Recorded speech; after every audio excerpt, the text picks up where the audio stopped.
setia dalam kerasulan, tulus dalam pelayanan, mempedulikan kaum menderita.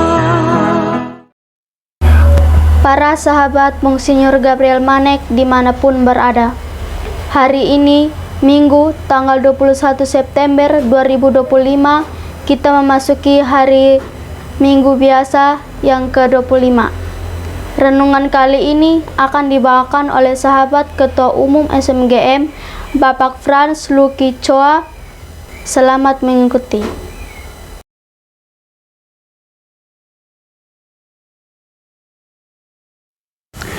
Inilah Injil suci menurut Lukas. Dimuliakanlah Tuhan.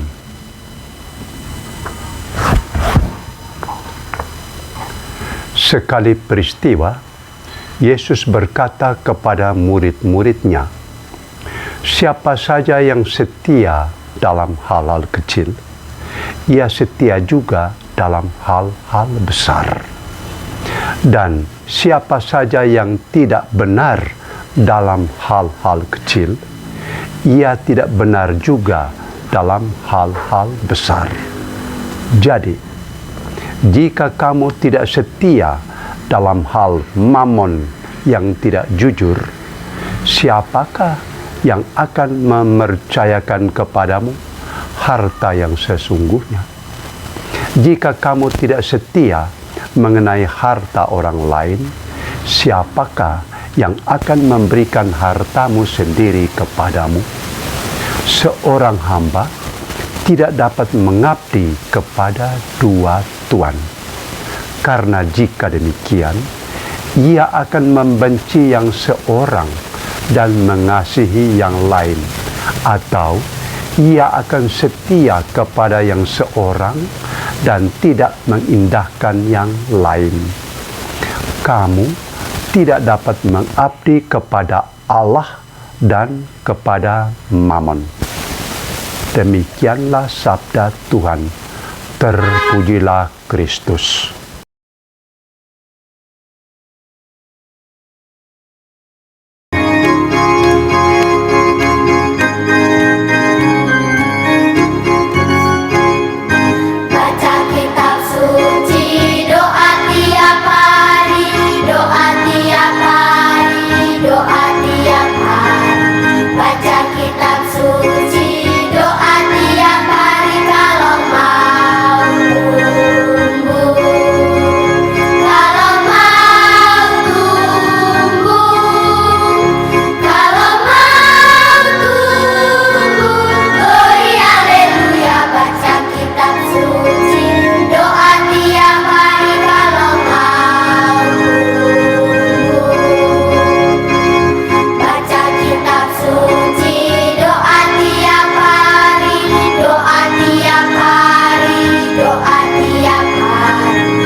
Salve, selamat pagi dan selamat hari Minggu. Sahabat-sahabatku dimanapun kalian berada, apa kabar? Semoga selalu sehat dan sukacita selalu. Izinkan saya membawakan renungan singkat dari Injil Lukas bab 16 ayat 10 sampai dengan 13. Lukas menyampaikan pesan yang dalam mengenai amanat dan ketidakcukupan harta duniawi dibandingkan dengan kekayaan rohani. Dalam Injil Lukas, Yesus mengingatkan kita tentang pentingnya kesetiaan dalam hal-hal kecil sebelum kita diberi tanggung jawab yang lebih besar. Ayat-ayat ini juga menegaskan bahwa kita tidak dapat melayani dua tuan, yaitu Allah dan harta. Konsekuensi dari pilihan ini sangat signifikan. Pilihan untuk melayani Tuhan memerlukan pengorbanan dan komitmen terhadap nilai-nilai kerajaannya. Renungan ini mengajak kita untuk refleksi. Apakah kita lebih mengutamakan kekayaan materi atau kekayaan spiritual dalam hidup kita? Dalam dunia yang seringkali mengedepankan materi, kita diajak untuk mengingat bahwa harta yang sesungguhnya adalah hubungan kita dengan Tuhan, dan bagaimana kita menggunakan sumber daya yang kita miliki untuk melayani sesama. Kadang-kadang kita takut disalahkan ketika mau membantu dan menolong orang. Kita berpikir terlalu lama. Kadang-kadang kita masih merasa belum mampu.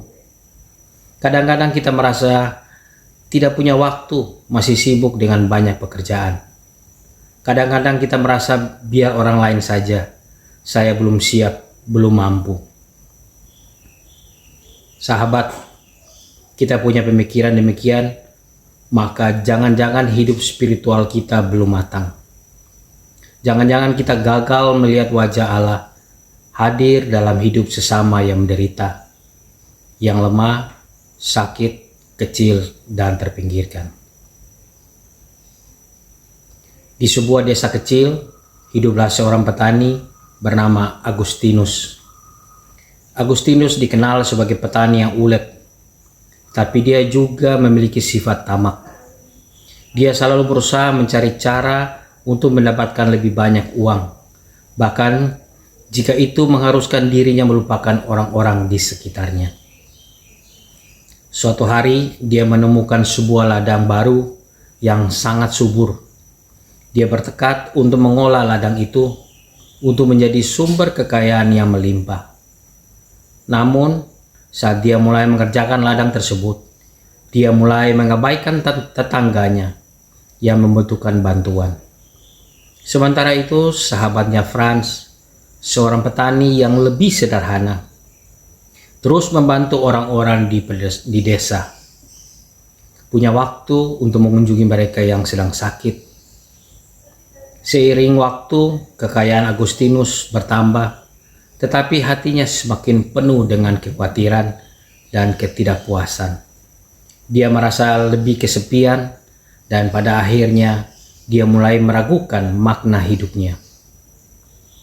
Sementara itu, Franz tetap sederhana, tetapi selalu dikelilingi oleh teman-teman dan keluarganya yang menghargai kebaikannya. Pada suatu malam, dalam kegelapan, Agustinus bermimpi.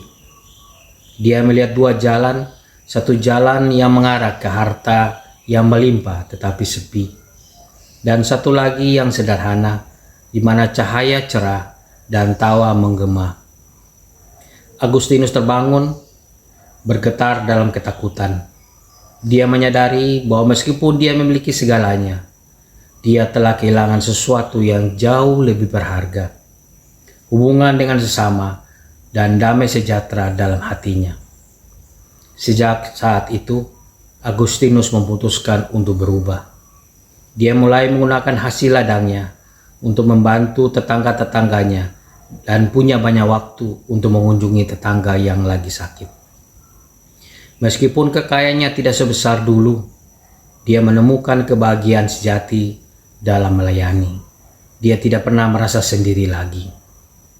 Kisah ini mengingatkan kita bahwa harta dunia tidak dapat dibawa serta ke dalam dunia yang akan datang. Yang terpenting adalah bagaimana kita menggunakan apa yang kita miliki untuk melayani Tuhan dan sesama kita. Mari kita pilih untuk melayani satu Tuhan, yaitu Tuhan kita, dan hidup dalam satu kesetiaan dan kasih. Sebagai penutup, saya akan menyanyikan sebuah lagu. Hidup ini adalah kesempatan. Hidup ini adalah kesempatan. Hidup ini untuk melayani Tuhan. Jangan sia-siakan waktu yang Tuhan beri. Hidup ini hanya sementara. Oh Tuhan, pakailah hidupku selagi aku masih kuat. Bila saatnya nanti ku tak berdaya lagi, hidup ini sudah jadi berkat. Bila saatnya nanti ku tak berdaya lagi, hidup ini sudah jadi berkat. Sahabatku, saat ini kita masih sehat, masih kuat. Mari kita selalu meluangkan waktu untuk melayani mereka yang sakit, yang kecil dan terpinggirkan. Semoga hidup kita selalu menjadi berkat. Tetap semangat. Terima kasih. SMGM melayani dengan sepenuh hati. Tuhan memberkati kita semua. Amin. Semua sahabat Monsinyur Gabriel Manek yang dikasihi Tuhan, mari kita tekun berdoa agar proses beatifikasi hamba Allah Gabriel Yohanes Wilhelmus Manek berjalan lancar sesuai kehendak Tuhan. Kita mohon Bunda Maria Ratu Rosari mendoakan kita dalam komunitas SMGM yang sedang tekun berdoa untuk proses beatifikasi ini. Tuhan memberkati kita. Semangat melayani dengan sepenuh